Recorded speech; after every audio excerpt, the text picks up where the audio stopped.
Kelly. Hello, thank you for having me. Okay, so I want to apologize to everyone about not showing up on Tuesday night. It couldn't be helped. Kelly was stranded by the side of a highway.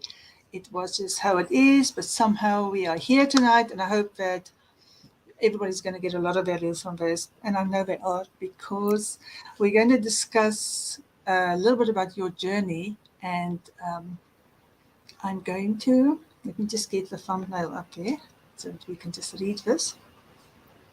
So make sure I've got the right person here. There. Okay. All right. So these are such powerful words from your chapter in our book, From Trauma to Triumph. Although it took me a lifetime to truly heal, the freedom began the minute I acknowledged my trauma.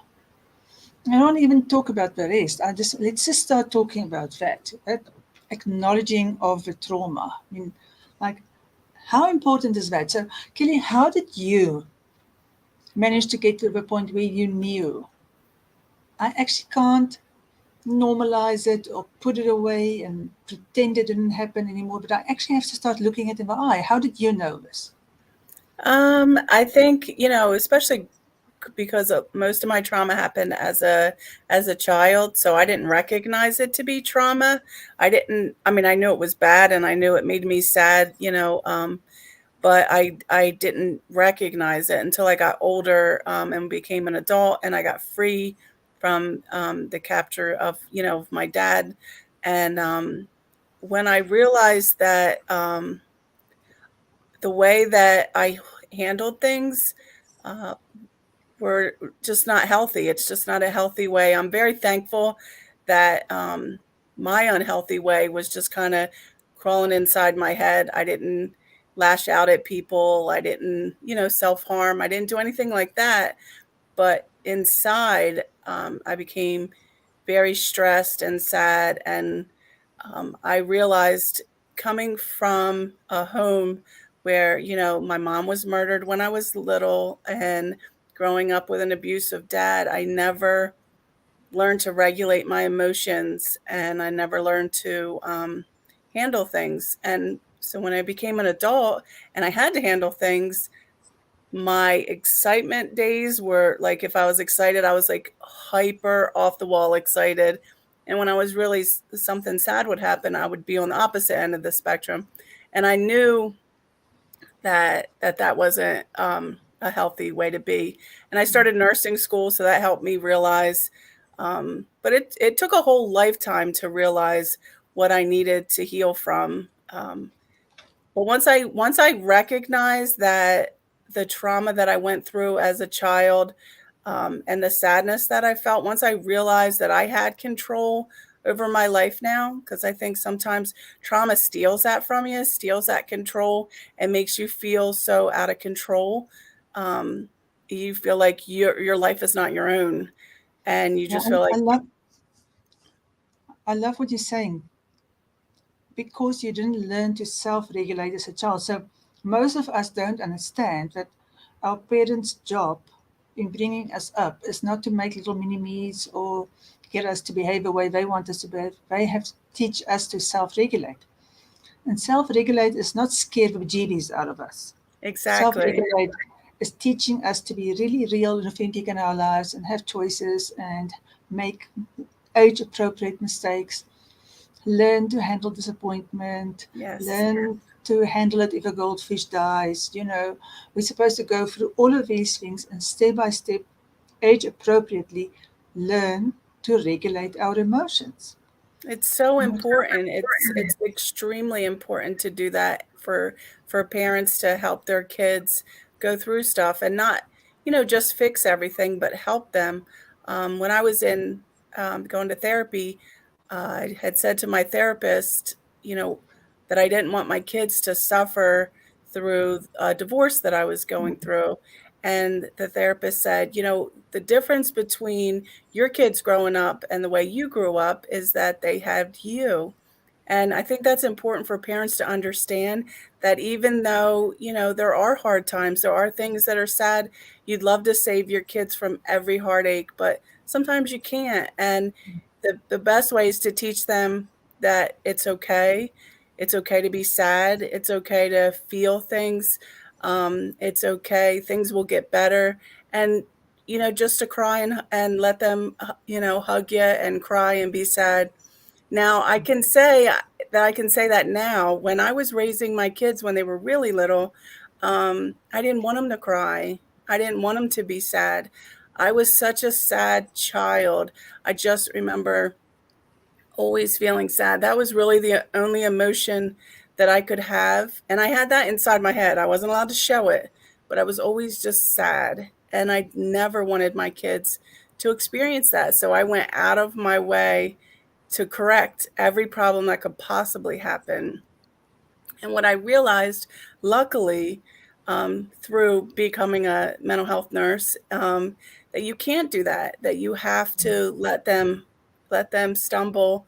Just be there to catch them and let them know that they can make mistakes. Because and it's okay to even let your friends, your partners, even as an adult, it's important to let people in your life know that they don't have to be perfect.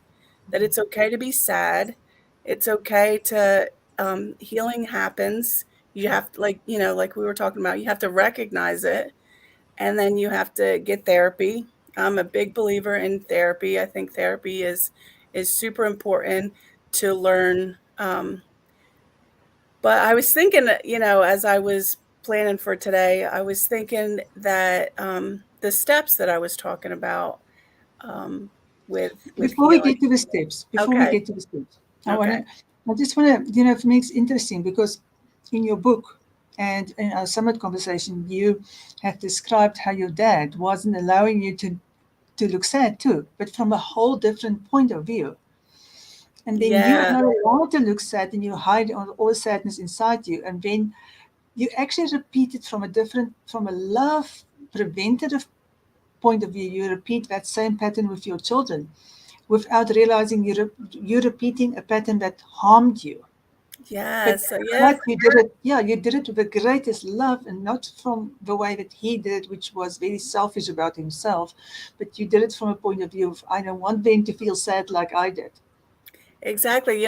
That's a really good point too, because when my dad, he took every reaction that I had personal. So if I was sad, it was because, he's going to give me something to be sad about and that I'm ungrateful.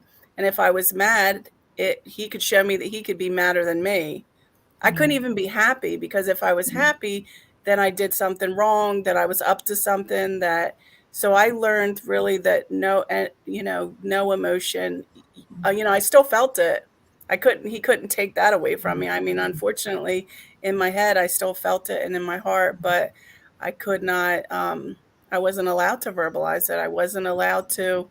And that is something that I've struggled with as an adult, to be able to talk about my emotions, and to so I'm that's why, especially now that I've healed, I talk about it all the time. I want people to understand that when you come from that kind of trauma, it affects you for a really long time. It's not something that just goes away. But you have to We, be careful not to repeat the things in your life, and that's a really good point. yeah. So we fear talking about the emotions as if talking about it is going to harm us. But what we really don't know is if we don't talk about it, it's going to Yep. harm us. And the example that you used there is great. It's something that such a lot of people go through. That's why a lot of people are being completely and totally misdiagnosed. When they've got adult child syndrome, which is typically when you grow up with any kind of trauma, small or big, you internalize all of it, you take all those actions from it, and then a part of adult child syndrome is that you have this reactivity. Huge reactions, like you said, happy is like happy, and unhappy is unhappy, and sad is sad. You have huge reactions because you never learned how to self-regulate. Nobody Mhm. taught you that. You had to squish everything, and suddenly you come alive and you're allowed to do this. And sometimes you only feel alive if you have a huge reaction. Otherwise, you don't feel alive, you don't feel hurt, you don't feel noticed. So, and then people get diagnosed with borderline personality disorder, which is really just adult child syndrome. And because it's all these opposites. And in the extreme cases, the desperateness, the unheardness, the extreme cases are bipolar 2. So they are way, way, way too many. And OCD, the root cause of it for so Yeah. many people, L child syndrome. When you start working through the trauma and you learn new coping skills and you learn the language and you learn the self empowerment, the labels go away. Not for Yes. everyone, but for a lot of people are misdiagnosed. It's about getting the healing for the trauma. Exactly. It's about recognizing it. And it's hard when you're in the middle of it, when you're in the middle of or just coming out of it. That because first, when I first came out of it, I didn't want to deal with it. I was like, I'm going to be happy. I'm not going to be sad. And you know what? I was able to pull it off and survive, thank goodness. But I was just like denial, like, okay, that sucked, but I'm going to be okay. And for a really long time, I lived like that. I lived, I was happy, but I didn't deal with any of my trauma, so it just showed its ugly head more than I wanted it to. I would be so stressed about stuff sometimes, and um, things that people that haven't had trauma, that they don't understand. Like like I said, I lost my mom when I was 3, and I was so fearful of something happening to me before my kids grow up. That was one of my biggest fears. And people say, "Oh, that's my fear too." I get that, but it would freeze me. It would just completely shut me down. If it was raining too hard, if it was snowing out, and I was afraid of driving in the snow, I would pull over and I would sob. There was many days I would just sob in my car because I was so afraid something would happen to me before I got home. And that is not a normal reaction to No, being afraid of the snow or afraid of, no. and it's hard to put that in words. And even as much healing as I've done, the snow, and the slippery roads still terrify me, because once you've had loss like that, and once you've had that trauma, trauma is, that response is always fights with you to come back out. And that's where there's coping skills, and that's where having a support system and taking things one day at a time, make a huge difference. Yeah. Recognizing how you feel. And now I recognize that, okay, it might be an overreaction. It's my overreaction. I understand why I did it. Things are going to be okay. I'm allowed to feel however I feel. And, and I Love talk it. about it. I just tell people, look, this freaks me out. You don't have to understand it. Mm-mm. It's okay. You don't have to. It, I, it bothers me. And that's what I really just want people to understand. You're allowed to feel however you feel. you know if it bothered you, if it was traumatic to you, if it hurt you, that's okay. You're allowed to feel that way, because that's a terrible thing. Don't let somebody else tell you that your trauma is not valid, that it's not good enough, that, oh, it wasn't a big deal, I went through it and I was fine. Well, good for you. I'm glad you did. But for me, it was devastating. But I think we also have to make sure that people understand that not everybody is going to lose a parent, but they can still have extreme reactions. And sometimes our own Absolutely. traumas are hidden from us. Hmm. An overreaction, to recognize an overreaction is like an amazing first step to go from I'm having a reaction, I always have it, I'm sort of entitled to to be this way, to going like, Absolutely. oh wow, this is an overreaction. What is it telling me? Because that's the difference to start getting free from the trauma, is to recognize that the overreaction is tied to a trauma. Absolutely. And you can't compare your trauma to somebody else's. Some people say to me, "Oh, that's, mine isn't that bad, but this is what happened to me." And I was like, "No, your trauma, if it affected you, it is enough. It doesn't have to be. People have had worse times than me, but doesn't mean that my trauma is not, Mm, valid." mm, mm. So, yeah. It's true. Okay. Yeah, because I think it's really important that nobody goes and say, like, okay, Kelly's entitled to a trauma. This is what happened to her. She lost her mom. She lost her family. Her father was not a stellar example of fatherhood. No. Um, you know, let's put it mildly. And go read Kelly's book. Um, I do lost you have my a copy? sister, when I was Yeah. 18, my sister was killed. You know, it doesn't have to be all those things. It No. doesn't, and it doesn't have to look like something, it doesn't, if it means something to you, if it hurt you, if it affected you, then it matters. It's something to talk about. It's something to get help about. And it's, something you can heal from. So we tell your story not to say to other people, your trauma has to be as bad for it to be valid. We'd rather tell your story to say, you know what, if Kelly can get through this, you can get through it too. Exactly. That is why you are so open about your story, so that it can inspire other people to know that there Absolutely. is no trauma that need to hold you back. You can work through every single one and become the person you were always supposed to be. Okay, Exactly. so before you tell us your steps, because that's really important, I just want to go back to very, very inspiring words. Healing comes in pieces, each piece more glorious than the last. I think, yeah, I love it you wrote that in your chapter. I love it so much. It was the topic of our email that went out and of a post that went out, because people think healing done, or oh, what, there's something else? I thought I was done. But it's little pieces, and it's not overwhelming. You tackle one piece at a time. It will come to you when you need it. You don't have to know everything. You can just go through it one piece at a time. And Exactly. it's piece more glorious than the other. Not terrible, Right. glorious, because you work through it and the other side of it is amazing. It really is. I'm so thankful that I am where I'm at. I am so thankful. And I'm so thankful that I was able to appreciate everything that I, had as an adult, everything I was able to be able to love my children and enjoy them, watching them grow up. And I was determined, even though I knew that I wasn't healed at the beginning and I knew that I had a long road ahead of me. I knew that I wanted to be different. I knew that I wanted my kids to be different. And I wanted to raise them different than I was raised. And I wanted to show them love. And I'm very blessed to have raised two amazing kids. They're 24 and 28, and they're my best friends. And their their love, changed me, but it took a long time from the beginning to now.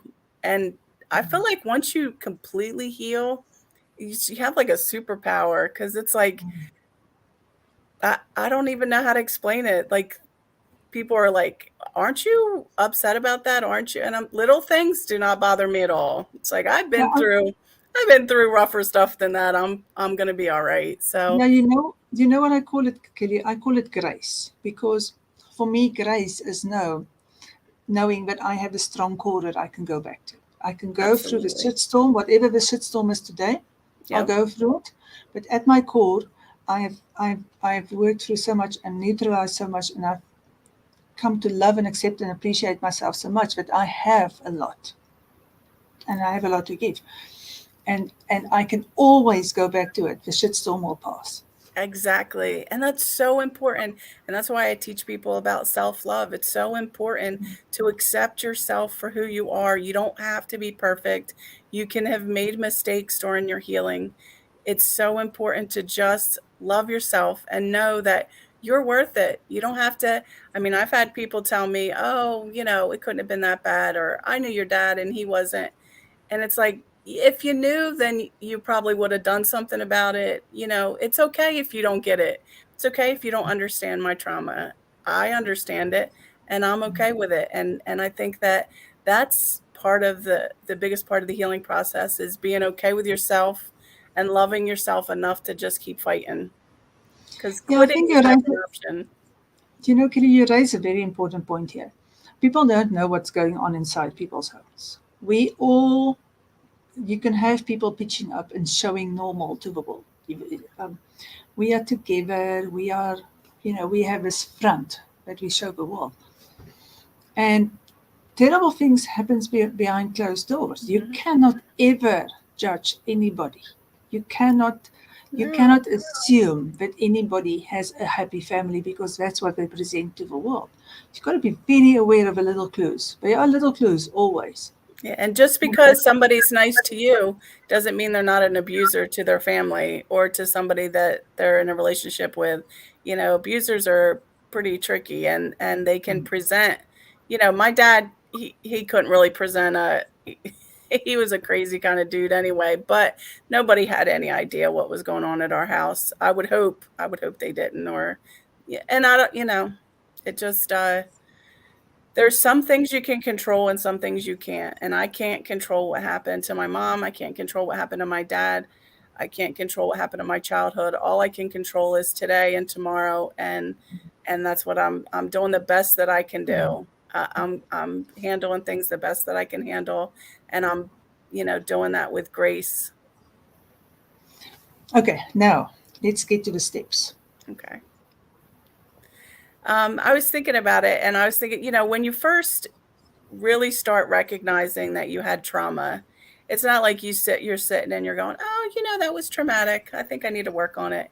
It usually presents yourself as just being overwhelmed and just not even being able to process it. That's how it was with me at times, where when something would come up, it's like I would feel so overwhelmed that my brain just would not be able to think of the next thing to do.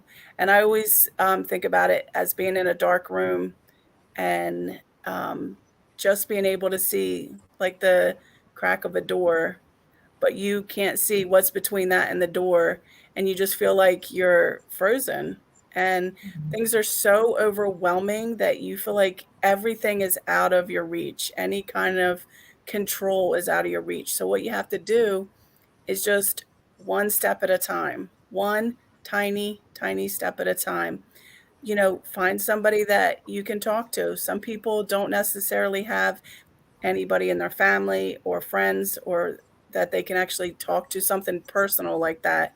So you can talk to somebody at your church. You can talk to, if you're in a group, if you're there's things online that you can talk to anonymously. There's numbers you can call that are anonymous that you can talk. Just start out with something super small, and then, when you're feeling a little stronger, then, sign up for therapy, go to therapy, talk.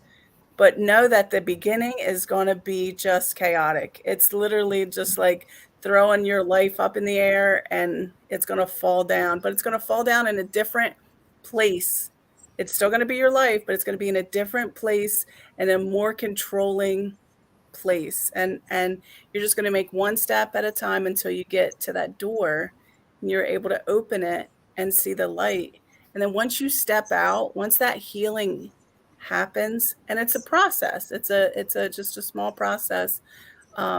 It's amazing what's on the other side. It's the you can't even describe what healing feels like. It just takes that weight off your back, and you're able to breathe, and you're able to just handle life better, because life is tough.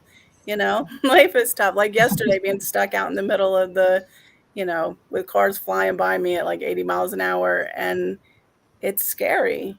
And it's like, I still have to remind myself that I'm okay. I'm going to be okay. This is temporary. Don't Self-talk. panic. Don't freak out. Focus on Yes. the next Don't. step. Yeah. And it sucks. It sucks. You just go, you know what? It sucks. Was I really disappointed? Because I didn't want to disappoint you. I didn't want to miss this interview. I didn't want to postpone it. I It's just still had no perfect when choice. yeah, it's still And perfect when it happens. and then Okay, I so look today I at, want go to. ahead, I'm Sorry. sorry. You look at? When I look at things, like I said before, I look at it like, can I control it? Can I do anything about it? And if I can, I fix it. Like if I could have somehow been able to get back, then I would have done it. But I knew that I couldn't. So I said, you know what? I have to handle it. So I told you, I called AAA. I did what I had to do.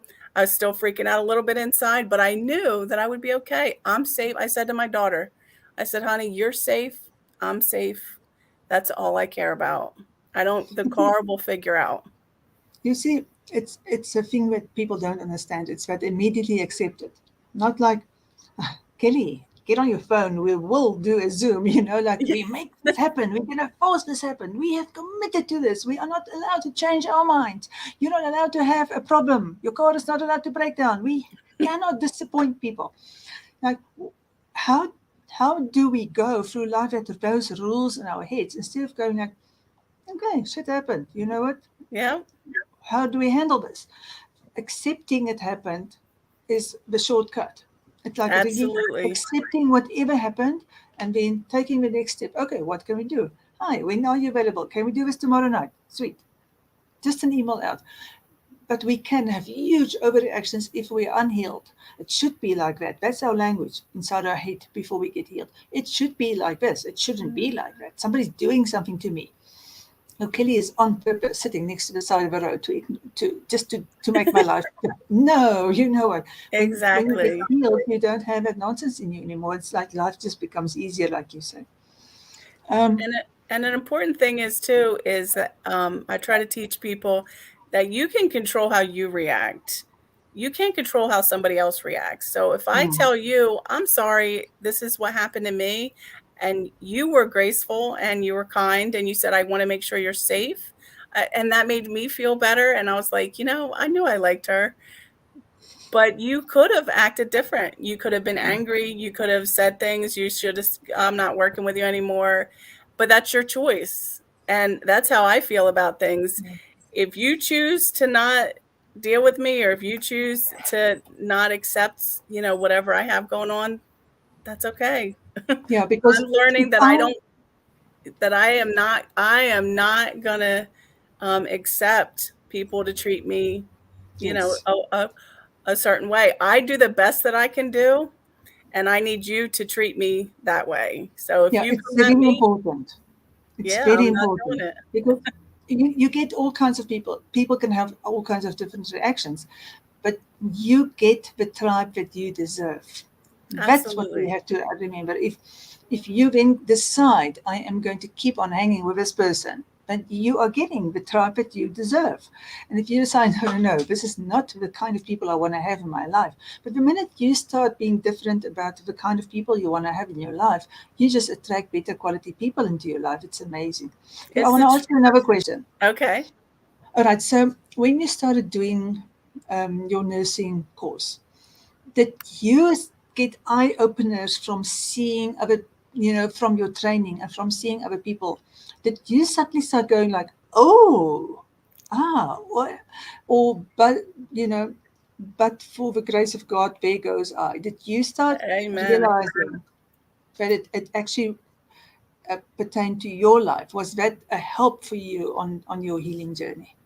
Absolutely. It was amazing. When I was in nursing school, I worked on a oncology ward for about 4 years, and I really enjoyed working with those people, and I was grateful for that job. But when I became a nurse, I started working in mental health, and it was perfect for me because I got it. I always worked with kids, so I would be like, "Oh, that's why I acted that way. That's why I did this." My mom, like I said, she was murdered when I was 3, and when I was 3, so I was talking gibberish, I guess, but I can't remember any conversations. I couldn't process it. So when I became a teenager, I really grieved the loss of my mom. I wasn't allowed to grieve out loud because my dad took that as he wasn't a good enough parent. How dare I grieve my mom because I didn't even know her? So he wouldn't allow me to feel certain ways. But what I learned when I became, in the school is that when trauma happens when you're at an age where you don't have the verbal skills, it comes out when you're a teenager because then you do. And that's like, that makes so much sense. So there's so many things that I learned that I was like, okay, I get that. And I think that it definitely helped me be a good mental health nurse, like I said, with kids, because when their behaviors would act up, I would be able to say, I get why they're doing that.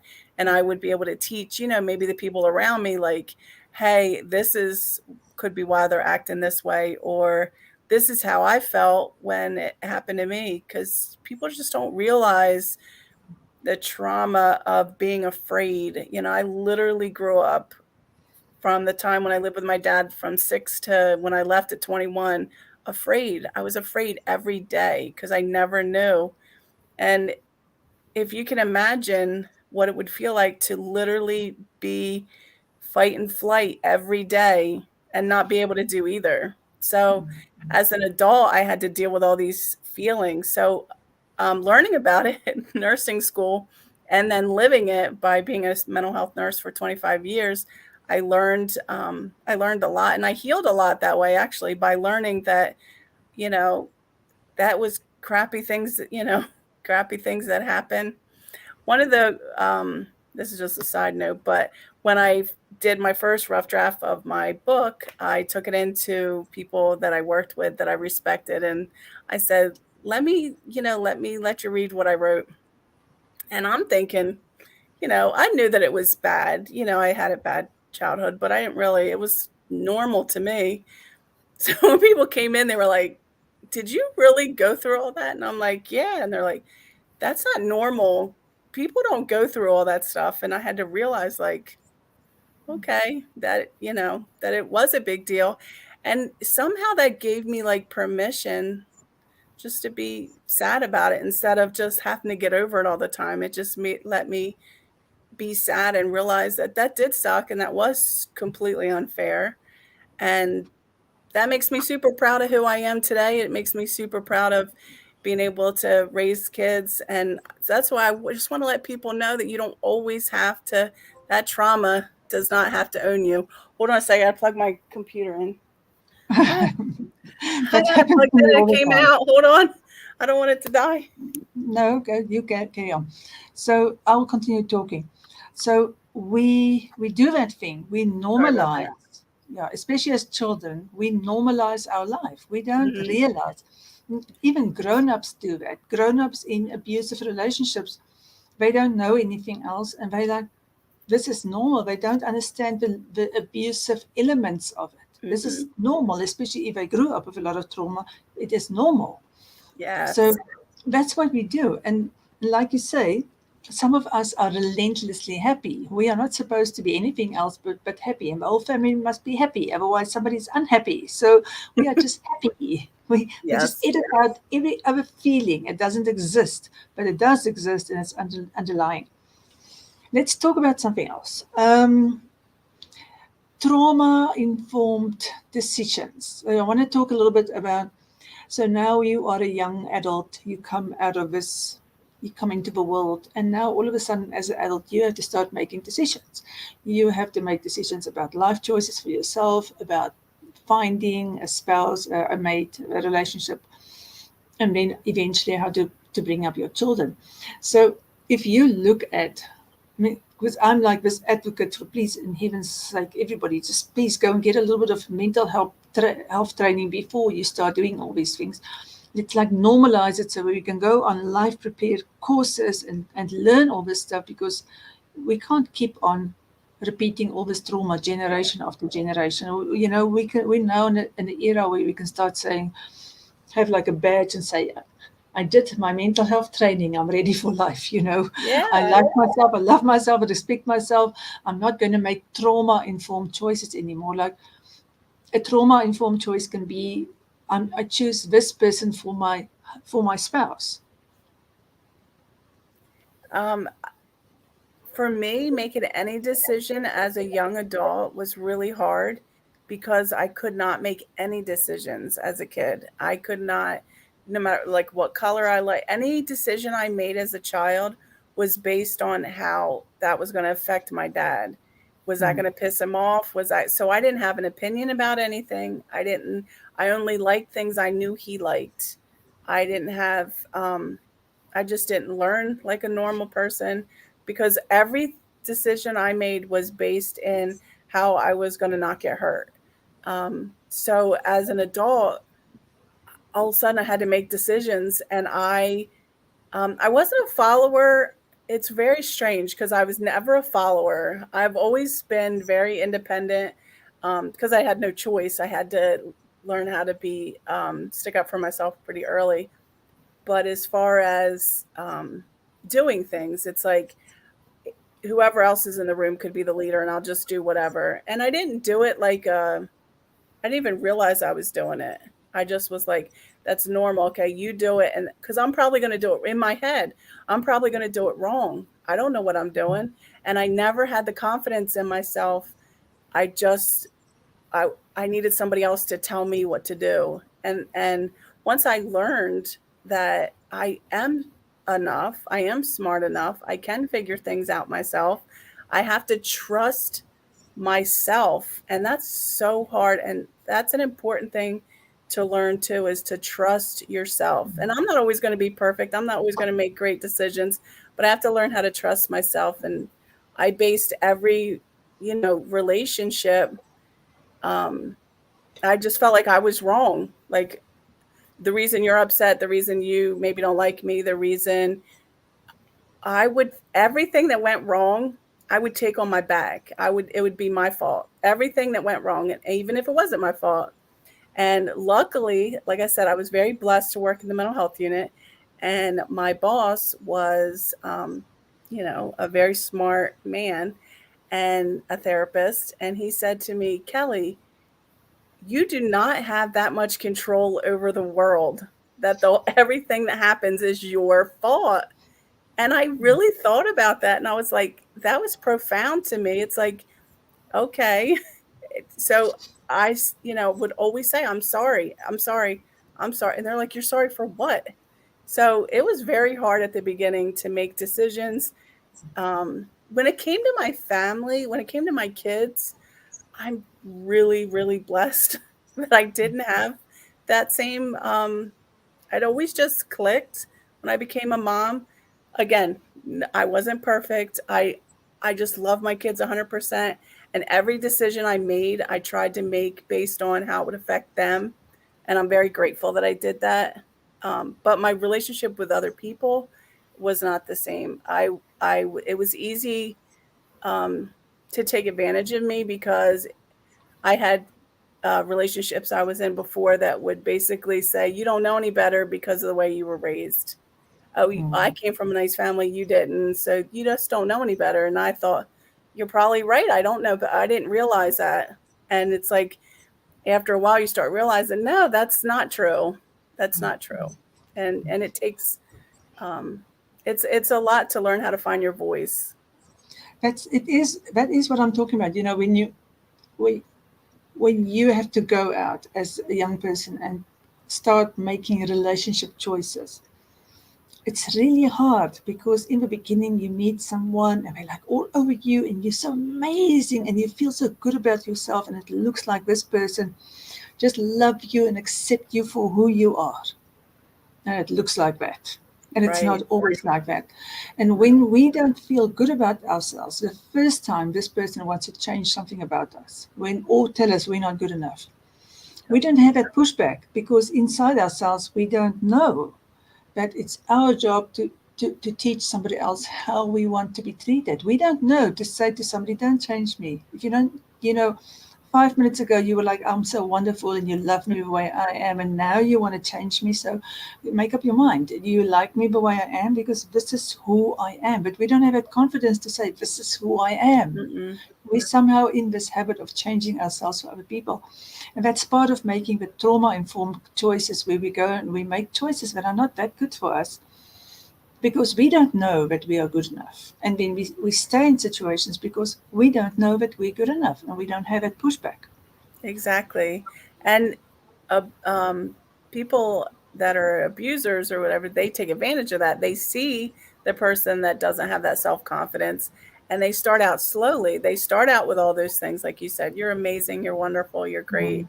And then they slowly change little things about you that you don't even realize. Until I looked back at stuff, I didn't even realize what I was allowing to happen. To me, I thought I was just trying to do the best that I could do and be the best, because I'm like, oh, that doesn't please you. Well, then I'll do this and I'll do this and I'll do that. And then finally, you have to realize that, it's it's not just about pleasing the other person. It's about being a whole person and a whole part of that relationship. Yeah, because being in an unhappy relationship is not always about being in an abusive one. It can be Right. that you are in an over controlling one where somebody's over controlling you because of their wounds and their fears and their insecurities. You could be in a relationship where somebody is emotionally not available to be in the Hmm. relationship, so emotionally withdrawn from you, and it's still a really bad relationship for you Absolutely. because they're coming from their wounds and you need this connection. So there are various different reasons why relationships are not good.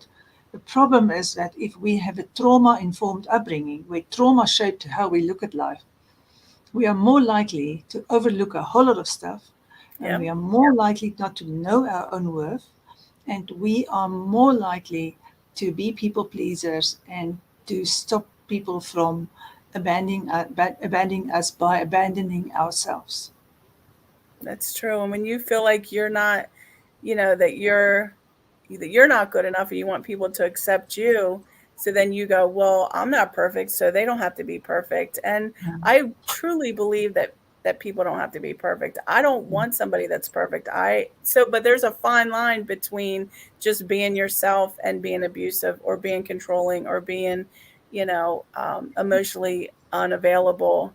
Especially with my personality, where I grew up, being emotionally stunted as far as like not receiving the affection and the love and hearing the I love you all the time. My stepmother was really sweet, and she would do that until she ended up, she had to leave because my dad used Mm, to fight with her every single day. And but other than that, I really did not receive that a lot. So as an adult, I need that validation. I need the I like to hear, and and it's okay.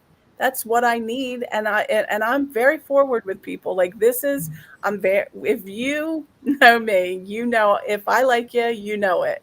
I am really. I tell people all the time I care about them. I let them know that they're worthy. Because I did not hear it enough. I had to find out myself that I was worthy. I had to figure that out on my own.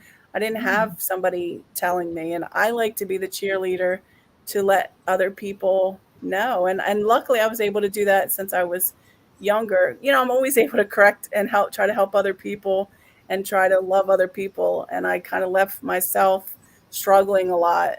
mm, And I mm. left myself unattended, and Yeah, it took a long time, yeah. but I'm You finally have at to the start place. with yourself. You have to start with You you do. being the person who affirm yourself the most. I think I posted something on Instagram today about being perfect. Yes, It's yeah. Okay. it's so important. Love letter to self. I'm not putting off liking myself for when I'm perfect. Perfect doesn't exist. Yes, I read that this morning. Perfect doesn't exist, and I'm a hot mess in a lot of ways. I'm loud and silly, and That's perfect, but that's perfect. but I'm okay. Okay, I'm okay with it. And if I'm not your cup of tea, that's okay too. I'm okay with it because I don't okay, let's, intentionally. yeah, but listen, this is the thing. When you're authentic, you're going to find people who like your kind of tea. Yes, I That's like that. important. Okay, so listen, let's check with our audience. Let's see. No, I know we don't have enough hearts. People, we need more hearts. I don't like that little blue thing. I want some hearts. Please, so give us some hearts. And let's see if anybody has any questions. Let's see if anybody has, had to work through some trauma in order to be who they are today. If anybody's still struggling, if I want to thank everybody who is watching, and I want to thank everybody who comes and watch on the rewatch because I know on the replay because I know a lot of people like to come the next day and they watch the replay.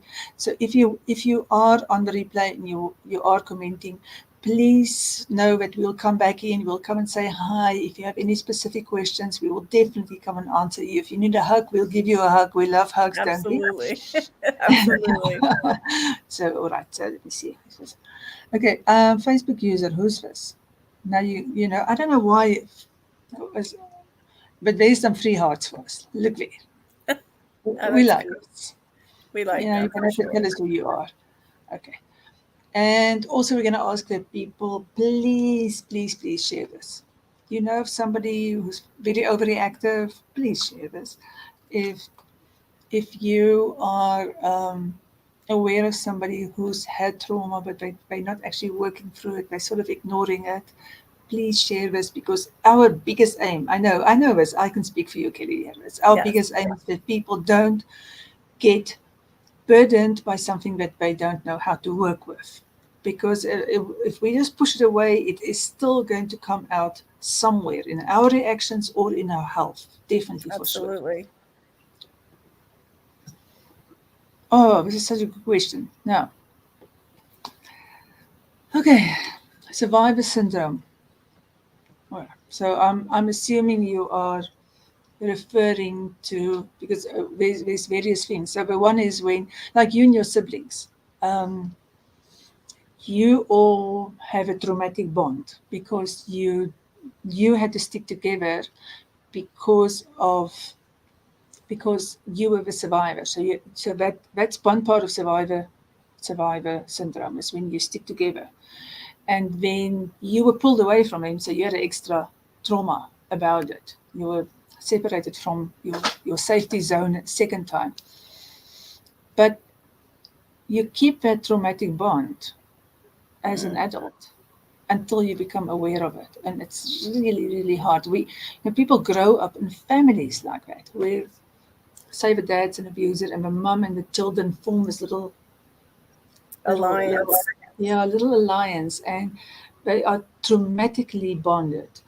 And when a part of what happens with survivor syndrome is that the one who gets out feels guilty about the others who are not getting out, and always wants to go back and pull them out, or will play down their own healing when they are with the ones who are not healed. And if you want to get really healed, you have to realize that sooner or later you have to put yourself number one in your queue and take care of your own mental health and give what you can, and not play down your mental health because of other people who are not as fortunate as you, because you will pull them up if you shine. Right. But if you hide your healing, you have no chance. So we can never play down our mental healing because of feeling guilty for the ones who are left behind. We can rather do work harder on ourselves so that they can start wanting what we have. I can't tell, when I started doing a group, everybody in that group, like 90% of people in that group, the group kept on growing because somebody would come to group for 2 or 3 weeks and go back into life, and then they would just start changing like this. And then the people around him go like, what happened to you? Look how you handled the boss today. Like, well, how did you even do that? Who are you? What? I want to have what you have. What is it? And then they tag somebody along next to the next meeting because somebody said, I want to have what you have. That's the antidote to feeling guilty, is to know that if you start shining and doing things differently, you're inspiring the people around you. I hope that answers your question. Absolutely.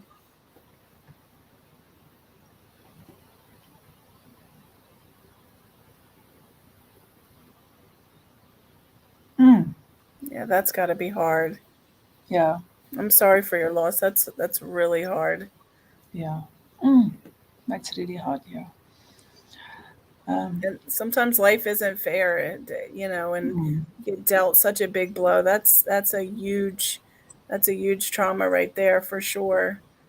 And all you could do is, honor them by keep going and keep, their legacy alive, and try to, get healing, and try to keep going forward, and just support your parents. And that's hard. That's really hard. yeah, we're assuming this is a sibling speaking, Yeah. not a parent, Yeah. because we don't have all the information. Yeah, Yeah. every every traumatic situation gets better when you acknowledge it and talk about it, and what you said, honor it. when you honor the loss, when you honor what you've lost instead of avoiding it, that's how you work through it. You can't work around it. You actually have to work through it and be authentic about it. So I am really sorry for that. Yeah, that's really hard. Mm. Okay. I hope that answered. I hope that answers the question. And if it doesn't, then just reach out to any of either of us. Yeah. You could, yeah, you can send us private messages. We don't mind about that. We are real people, you know. We, Yeah, I like it. I yeah, talk to people all the time on private yeah, message. yeah. You know, we've gone through shit ourselves, and we had to reach out to people. There was days when I lived from day to day, from Absolutely. from from minute to minute, and Yes, if that's I what I'm didn't have talking it, about. yeah, I literally lived with a serenity prayer in my hand because I couldn't remember it. So I had to like read it and understand that I just have to get through this minute and let go of Yes. everything I don't have control over. And what do I have control over? And if I didn't have people to reach out to in that moment that I could say, this is now too hard for me, I don't know how I would have done it. I got through the hardest times of my life when I couldn't even find a piece of myself with the surrender prayer in my one hand and when I couldn't anymore by phoning somebody. And not Yeah. even I would have phoned normally, and it's not normally my way. Didn't used to be to ask for support, but I learned to do that, and It's so that's how important. you, yeah, that's how you get through it. You get through it. You accept what you can't change, and you honor Exactly. what you're going through. You get support. You talk about it. You feel it. You allow the feelings. The feelings do not kill you. It's suppressing it that kills you. Absolutely. It's so important. It's so important to acknowledge it and to reach out to somebody. And like I said, if you don't have anybody, you can reach out to us. You can reach out to, people in your community that, aren't necessarily your friends or family, but there are people that care. Sometimes, the stranger will care in a different way. Sometimes it's easier for a stranger to help than somebody you even know because they're like one step removed. It's hard to explain, but it's important to reach out. The other It thing puts I a wanted very to heavy. say, I'm sorry, Okay. It puts a very heavy burden on the remaining siblings. it really does. Yeah, that's hard too. Mm. And again, I think one needs to be very aware that you cannot take the lives of four other people on yourself. You have to live your own life in the end still. You cannot make up for four other people. You have to live your own life because you are enough. Yeah. And you deserve to be happy and you deserve to have your life and you deserve to and that's why I say, maybe if you can honor them or whatever that, helps me. Like I never forget my sister. Her birthday's coming up and I always think about her and wonder and wish she was here. But I try to honor her and we talk about her and at the beginning I couldn't. At the beginning my siblings would want to get together and have a and I couldn't. I physically it hurt so bad that I did not want to talk about it because that's how I deal with things. I just keep it in my head. And if I don't say it out loud, it hurts less. And I finally was able to learn to embrace and enjoy what I had and just know that I want to honor her. And like with my mom, that's why I do what I do to try to show and honor her death and have it mean something. So So, but Kelly, there's another important aspect of this situation where I think it's really important to know that if you have two siblings left over and four are not there anymore, we are not supposed to take away the pain of a parent. no, We're not supposed to even try that. And that's going to be like a normal reaction for a child to think, I need to take away the pain from my parents. My parents are supposed to feel the pain. Everybody is supposed to feel the pain. Pain does not kill us. right. That's not. There's other stuff that kills us. It's hiding it, or judgment kills us, or rejection, we're rejecting people or judging people. All of those things, they are the things that are really hard.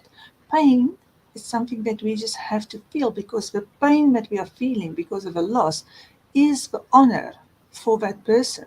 That's a great We're point. supposed to, yeah, we have to feel the pain. Otherwise, they mean nothing to us. You know, Right. I, I, I mourn every single cat that I have. I have a deep bond with them. I can't say I mourned my goldfish. You know, for Right. me, the goldfish was just a goldfish. It was replaceable. Um, so when you lose a child, it's not like a goldfish. It's something that, okay, some people will mourn their goldfish. Fish, no judgment. Okay, if that's your thing, it's fine. Um, but every single being that passes on, they are important in our lives, and because they're important to us, because they're not goldfish. Sorry, goldfish people. Because they're not goldfish, we are supposed to feel the pain. It's supposed to suck. And we can't take it away from anybody else, and it's not our job to do it. And I think people need to know that. And that hurt remains. You like that loss remains. I mean, it's been a long time since I lost my sister and it still hurts just like it did when it happened. But you learn to live and you learn to go on and you learn to still appreciate the life that you do have. And then you take the time to still mourn and be sad and have that loss, but you also learn how to live again. So it's a different, it's a different, and it comes in time. Time makes a huge difference in pain. Well, okay, so we have had an hour of conversation. It's amazing. And I think there's so many powerful lessons in here. And I thank you from the bottom of my heart. I always love talking to you. And Same. we have talked about new things tonight that we haven't talked about before. I think this is like our best conversation we've had, so in a way, right? And I hope that there are people there who's getting value from this. Please, everybody, go out and share. You know how much love we put into this, and how much we want for all of you to get some value from this. Um, Kelly, any last words? Uh, I appreciate you guys, and you know, never feel alone, never give up. Know that you're loved, and know that you can control your trauma.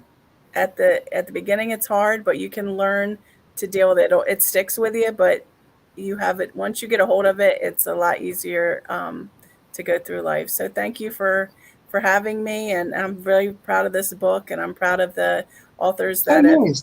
I have to mention that. Our book, our book, that's why we're having this conversation. I dropped the book price to 99 cents. Okay. That's awesome. So, yeah, so please go in. It's just for a short time. It's just for the short time. It's going to go live in the next day or two. I mean, it's live already. It's still on pre-order, but you'll be able to get your book in the next 2 or 3 days. And please, when you get it, we would love some reviews. We love reviews. So if you can go and give us some nice stars, we would like that. And anybody who's watched this, please share. Facebook shows videos to more people. The more likes you give it, the more you comment, the more you share it to people. That's how Facebook shows it to more people organically. So please help us in spreading the word. Our link is in the description, just above the link to the book on Amazon. So you can click on that. You can go pre-order. Only 99 cents for 12 people who are giving you absolutely awesome advice, life lessons, their stories, the most amazing tips and experiences and outlooks. So I'm so proud of this book. I want everybody to have it. Me too. Thank you, everyone, for watching. Thank you, Kelly. It was lovely to talk to you. And we'll do this Always. again, right? Thank you.